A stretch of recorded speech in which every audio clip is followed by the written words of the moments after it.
membangun bangsa, nation building. Hey guys, welcome back to Black Borneo. Apakah kalian ingat dengan pepatah Bung Karno? Jas merah, jangan sekali-kali meninggalkan sejarah. Pada masa sistem pemerintahan RIS atau Republik Indonesia Serikat adalah negara federasi yang berdiri pada tanggal 27 Desember 1949. Di Pulau Borneo terdapat negara, yaitu Dayak Besar, yang dibagi menjadi dua bagian, yaitu negara Dayak Besar dan Dayak Kecil. Mungkin tidak banyak yang tahu bahwa dahulu sebelum bergabung dengan Republik Indonesia, Kalimantan pernah memiliki beberapa negara, yang kala itu tujuannya untuk mendirikan negara Kalimantan. Hal ini dimulai ketika Jepang tunduk pada sekutu tahun 1945. Maka Netherlands India Civil Administration, disingkat dengan NICA, mengambil alih Kalimantan dari tangan Jepang. NICA mendesak kaum federal Kalimantan untuk segera mendirikan negara Kalimantan, menyusul negara timur yang telah berdiri.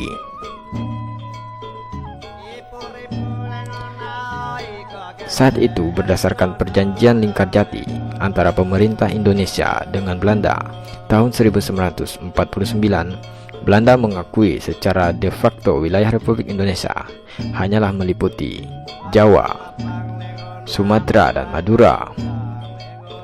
Maka yang masuk dalam Republik Indonesia Serikat hanyalah Negara Republik Indonesia atau RI di Jakarta, Negara Indonesia Timur di Singaraja, Negara Pasundan termasuk Distrik Federal Jakarta Bandung, Negara Jawa Timur di Surabaya, Negara Madura, Negara Sumatera Timur, Negara Sumatera Selatan.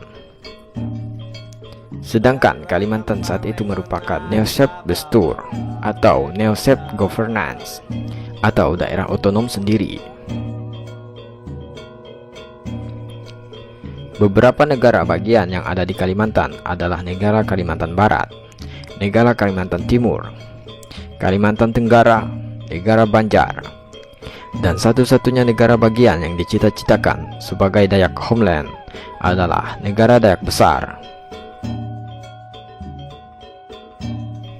Pergerakan pembentukan negara Kalimantan dimulai dengan dibentuknya Dewan Kalimantan Barat tanggal 28 Oktober 1946 yang menjadi daerah istimewa Kalimantan Barat pada tanggal 27 Mei 1947 dengan kepala daerah Sultan Hamid II dari Kesultanan Pontianak dengan pangkat Mayor Jenderal. Wilayahnya terdiri atas 13 kerajaan sebagai swapraja. Dewan Dayak Besar dibentuk tanggal 7 Desember 1946 dan selanjutnya tanggal 8 Januari 1947 dibentuk Dewan Pegatan, Dewan Pulau Laut, dan Dewan Jantung Sampanahan yang bergabung menjadi Federasi Kalimantan Tenggara. Kemudian tanggal 18 Februari 1947 dibentuk Dewan Pasir dan Federasi Kalimantan Timur yang akhirnya pada tanggal 26 Agustus 1947 bergabung menjadi Dewan Kalimantan Timur. Selanjutnya, daerah Kalimantan Timur menjadi daerah istimewa Kalimantan Timur dengan kepala daerah Haji Sultan Parikesit dari Kesultanan Kutai dengan pangkat kolonel. Daerah Banjar yang sudah terjepit daerah federal akhirnya dibentuk Dewan Banjar tanggal 14 Januari 1948. Perjuangan pembentukan negara Dayak Besar tidak lepas dari pergerakan perjuangan Pakat Dayak. Pada waktu pergerakan kemerdekaan Indonesia, Pakat Dayak mengambil arah anti-nasionalis untuk melawan nasionalisme Banjar. Orang Banjar yang telah berperang melawan Belanda selama 40 tahun adalah pendukung kuat terhadap revolusi Indonesia yang mereka anggap sebagai Second World War, sebab mereka bercita-cita mendirikan Indonesia sebagai Islamic State. Sebab itu Pakat Dayak mendukung Belanda melawan Republik Indonesia untuk menghindari pendirian negara agama atau Islamic State. Maka kemudian Belanda melakukan pembagian yang didukung oleh masyarakat Dayak dengan Perjanjian Lingkarjati 1946, yaitu Indonesia dan Belanda setuju untuk mendirikan suatu daerah semi-otonom yang terpisah dari Kalimantan Selatan yang didominasi Banjar. Kemudian, pemimpin Dayak sendiri bisa memimpin negara Dayak yang baru dibentuk. Dan pada pertemuan Lingkarjati kedua tahun 1949, negara Dayak Besar mendapatkan status sebagai Constituent State. Pada tahun 1947 sampai 1950, negara Dayak Besar sempat memiliki bendera yaitu berupa garis horizontal dengan 3 warna yaitu merah, kuning, dan biru. Namun semangat mendirikan negara Kalimantan kemudian pudar akibat kaum Banjar dan Melayu merasa terancam sebab negara Kalimantan dipandang sebagai upaya Dayak merdeka, sehingga hal ini menjadi materi propaganda Republik.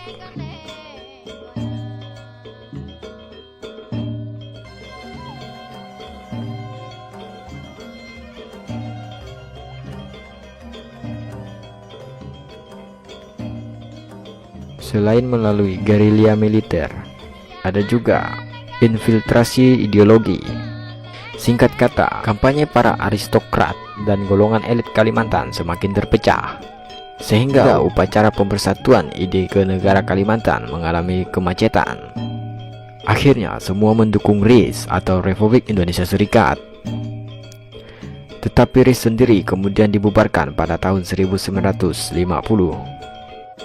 Pada tahun 1947-an akhir, ada utusan Dayak Besar di bawah pimpinan Ketua Muda Krilius Atak datang ke Jakarta dan membuat pernyataan resmi mendukung Republik Indonesia. Akhirnya, konvensi Dayak Besar sebagai negara, apalagi negara Kalimantan itu tidak pernah terrealisir. Namun bukan berarti tidak pernah ada pergolakan ketika status otonomi khusus Kalimantan ditolak oleh Republik Indonesia. Pada masa itu, sempat terjadi pemberontakan dan kerusuhan sporadis. Lambat laun ketika masa Orde Baru, pengaruh Dayak di Kalimantan dikerdilkan. Dan sekian lama tidak diberikan kesempatan orang Dayak untuk memimpin daerahnya sendiri. Kemudian pihak berwenang Indonesia sudah lama menolak untuk mengakui agama asli orang Dayak, yaitu Keharingan, dan diklasifikasikan sebagai etis, yang pada tahun 1965 membawa penganiayaan berat untuk mereka karena mereka diduga menjadi simpatisan komunis. Untuk memuluskan penguasaan atas Kalimantan, maka pada Orde Baru pemerintah mendatangkan sejumlah besar penduduk dari Pulau Jawa dan imigran Madura di Kalimantan, yang di kemudian hari akan menjadi bibit konflik di negara ini, dan kebijakan penebangan hutan yang tidak terkendali menyebabkan deforestasi di tanah Dayak dan memicu sentimen etnonasionalisme di antara orang-orang Dayak.